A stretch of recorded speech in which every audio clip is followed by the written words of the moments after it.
Today, we will talk about the second part of the patch deployment options video in BMC client management. In part 1 video, we saw how patch job works. Now, we will see how patch group works. In BCM console, go to patch deployment, right click, and select patch service pack distribution wizard. On deployment page, you get two options, automatic deployment and customized deployment. Let's go with the second one. Click on Next. On the second page, you have three options, bulletins only, patches only, and service packs only.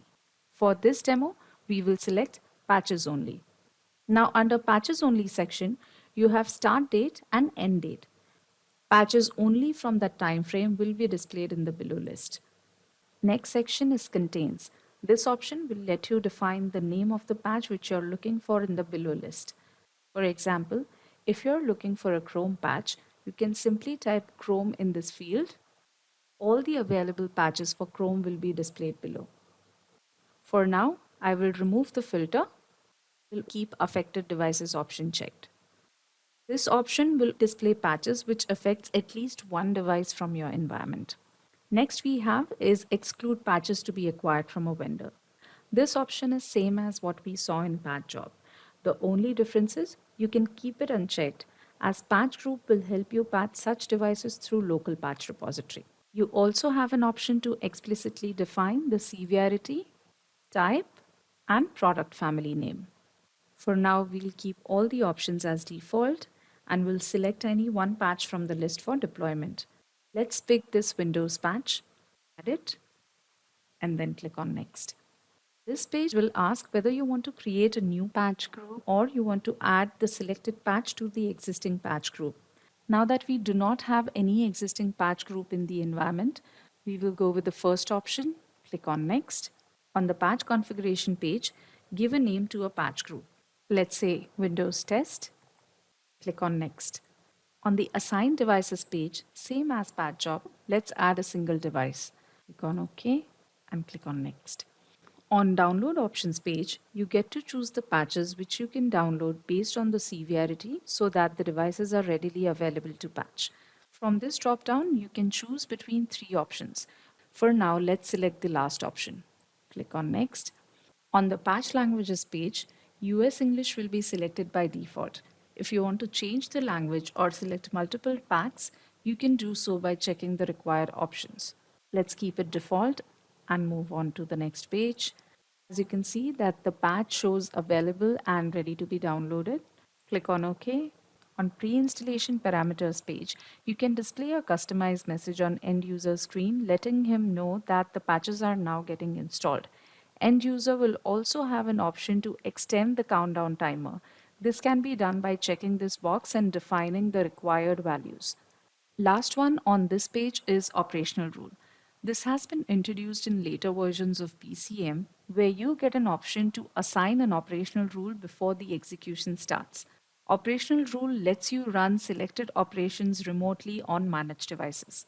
To do so, you can click on the Browse button and select the rule from the list. For example, I will select Join Domain and click on OK. So before my installation begins, Join Domain operational rule will first be executed and only then the installation will initiate. Click on Next. Under installation parameters, you have multiple options like quiet mode, which will silently perform the installation of the patch if checked, stop on error. Stop on error is used when you want to stop the execution if any one of the patches fail to install.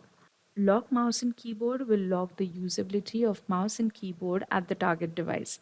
And before locking this functionality, a message will also be displayed to let the end user know about the same.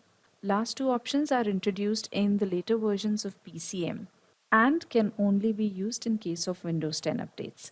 Encryption driver path lets you define a path to the encryption drivers, and path of the script to run after setup is complete lets you define a local or a UNC path to a file named setupcomplete.cmd. As I said, both these options will only be used in case of Windows 10 updates. Click on Next. This page gives all the reboot related parameters. whether you want to perform a reboot after the deployment or not, or you want to shut down after the reboot is performed. You also get an option to display a reboot pop-up on the end user screen. This will let the user know that the installation is done and now the reboot will be performed. In reboot parameters, you can also give user an authority to cancel the reboot if required, reboot as soon as the device is disconnected, or force reboot if the session is locked. Same as pre-installation parameters, countdown timer can also be defined for reboot option. User is allowed to delay the reboot as per the defined settings. Last is only reboot if requested by patch. By default, it is checked. However, it is recommended to keep it unchecked as some patches may require more than one reboot for successful installation. I will keep it unchecked. Now click on Next. Last page is the patch group scheduler. This will let you define a day, date, and time period to apply patches. However, the cycle will end after one execution. So every time a new device is added or any changes are made to the patch group, you will have to reactivate the group so that the patching is successfully performed on your devices. For now, I'm applying it immediately and hence will keep the default schedule as selected. Now I'll click on Finish. Now a confirmation box will be displayed. It reads, do you want to automatically activate the patch group? If we select yes, the download and the installation process will begin. You also have an option to go to the patch group directly. So I'll check that box and click on yes. As you can see, the patch group is created. We'll go to the patches tab and check the progress of the patch download. As the download is completed, the status shows available and the device count shows as 1. Now, if you go to assigned objects and devices, you will see the device which we assigned to the patch group. The status shows affected by at least one patch in the group and the details shows waiting for activation. Within a couple of minutes, you will see the status has changed to installation complete reboot schedule. Once the reboot is successfully performed, the status will change to not affected by patches in the group and the details will show not activated. That is how the patch group works. Thank you.